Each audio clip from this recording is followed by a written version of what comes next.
各位老細精神，今日同大家又整翻一道靚菜，先嚟睇下成品先。魚腩的地方是我最喜歡吃的，因為它的口感滑嫩，而且鮮味十足。今天選用的是一款淡水魚，在生長的水域裡面溫度是偏低的。這款魚叫丁貴，它的肉質肥美，渾身長滿了小鱗片。在魚身的表面還會有一層薄薄的粘液，在去除鱗片的時候是很粘手的。它不像鱸魚或者草魚之類的，丁貴魚在成菜時是沒有任何泥腥味，這個也是和它在生長的環境當中有關。在去除鱗片之前，先從魚鰓處開個小口，把裡面的洪水放出來。這樣才不會殘留有魚腥味。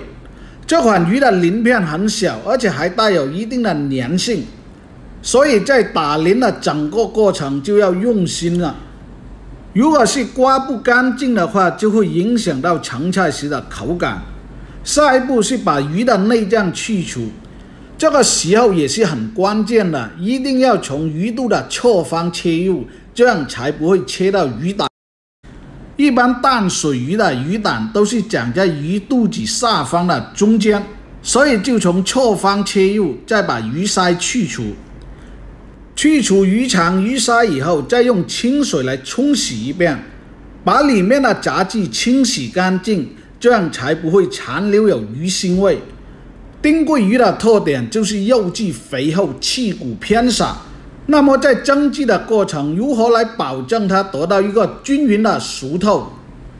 接下來的這一步就要把魚頭和魚肉分開出來，再從魚身上的中間一開二切成兩半，然後再給它橫切打上花刀。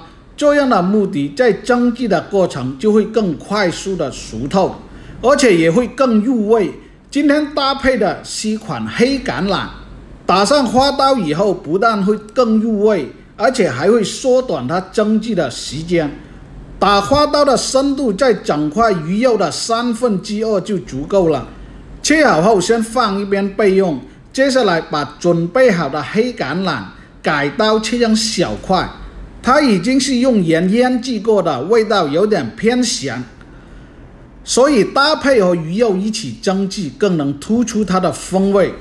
還有少許的薑絲，可以給它起到一種去腥增香的效果。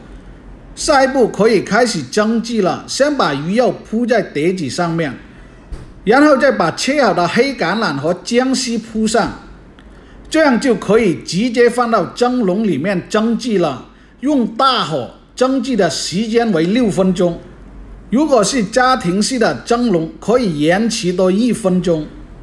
出鍋以後，再給它撒上細粒的蔥花，淋上熱花生油，還有少許的蒸魚醬油，可以給它起到一種提鮮的作用。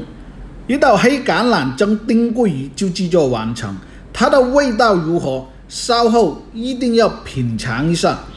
特別是這一塊魚腩，它的膠質感很豐富，看着都會讓人流口水。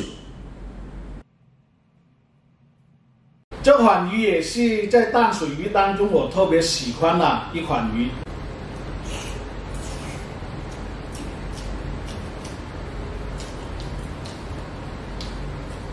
整塊魚肉是沒有魚翅骨啊，黑橄欖是帶有一定鹹味的，